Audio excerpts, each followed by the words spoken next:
What is good, all my gamers out there? It's your boy A and B for Life 91. If you already didn't know, and surprise, you guys are watching some MOHW Warfighter Beta gameplay. This guy just got served with a down tomahawk, and I just got a teabag him for it. Cause you know what? He fucking deserved it. He deserved to get teabag, and who doesn't like a good old teabag? Am I right? I know there's a lot of guys in the comments right now like, oh yeah, I know I like me some teabagging. Haha, wink wink. But anyways, I'm using the point man class with the F88, which is the AUG pretty much. On this game, Danger Close just decided to go with the long complex names instead of the easy names like the AUG or, you know, the MP5K, whatever the case. They wanted to go with the full abbreviations, like everything. They wanted to go with the full wording, so damn it, it's a damn AUG. They call it the F88 something rather than other here, but it's a damn AUG. Now, on this game right here, I gotta say, I go beast mode. I'm gonna just put it like that, just go beast mode. I usually don't try to, you know, brag about skills, but, you know, I think I go pretty a nice wear and tear on here if I don't say so myself. But we did, unfortunately, ended up losing this game, though, so I know it's like a YouTube standard to post up games where you're supposed to win, like, almost every single time, but this is a good game because I ended up earning 2 Apaches. Granted, they did suck, and you will see why. But all in all, I gotta say it was still a kick-ass gameplay though. So, as a friendly reminder, if you guys did enjoy the video, then do leave a thumbs up. It always does help. But anyways, guys, we start talking about some patch notes. So this is basically what they are, like update, bugs, fixes, whatever you want to call them. These are patch notes that Danger Close did. The feedback that they've received from the beta. Now, some of these things you guys are gonna like, so let's get right into it.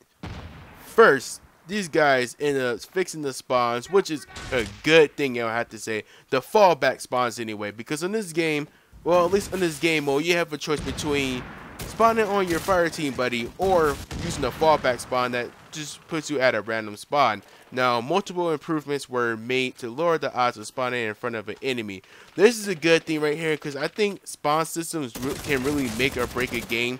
Trust me, I believe, was it Modern Warfare 3 where people were just like completely bitching about the spawn points the whole few months of the game is on. I think people still do, so the spawn points can have a big effect on the game, and I'm glad that they fixed it. So good job for that right there, let me just say. Now then, they're also going to be doing some weapon tuning.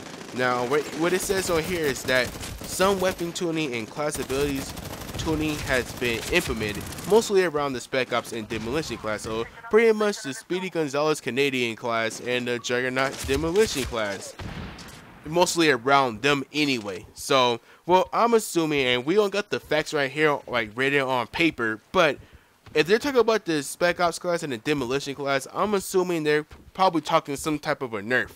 Because I know a lot of people complained about the Spec Ops class. I know a lot of people did. I didn't really hear too many people complain about the Demolition, but I know a lot of people did complain about the Spec Ops. So I would assume a nerf, but like I said, the facts aren't on paper. They just says weapon tuning and class ability tuning. So things will be changed from there. I would assume that as far as the classes are concerned, it will be a little bit somewhat of a nerf in terms of their ability, but we'll see when the full game comes out.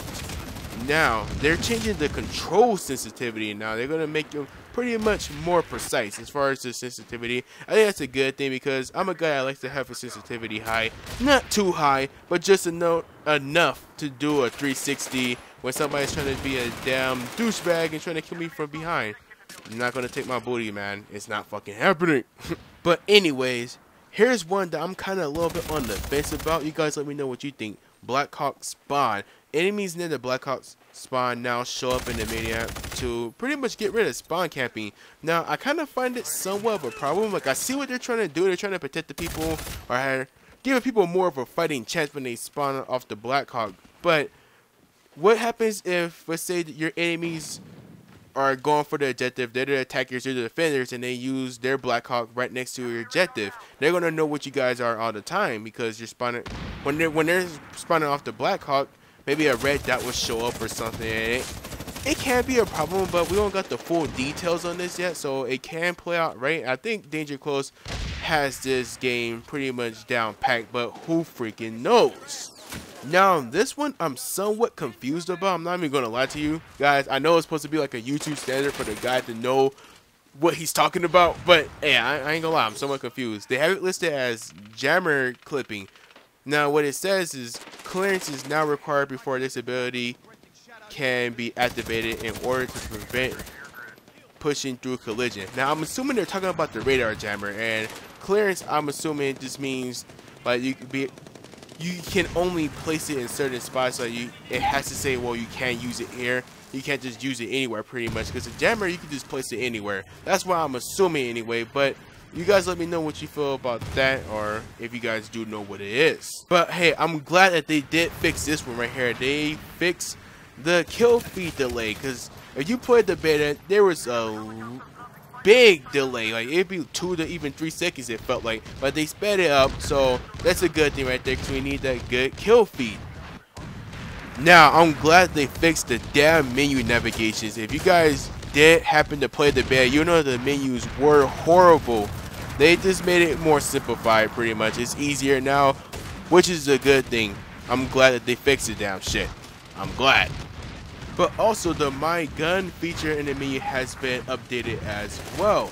Pretty much, it just works better now. You're gonna be able to save a set out, and it's gonna work properly in the game. So that's fixed as well. And for the final fix, stability. Many crashes occurred during the multiplayer beta have been addressed, and improvements have been made to minimize the number of mid-round disconnections. I'm glad I fixed that, because in the beta I would have a lot of issues where I was kicking ass and I would just get disconnected. But the video is about to wrap up, guys, so if you did enjoy the video, do leave a thumbs up. It always does help. And look at that bad spawn point right there. Couldn't even use my damn Apache. Shake my head.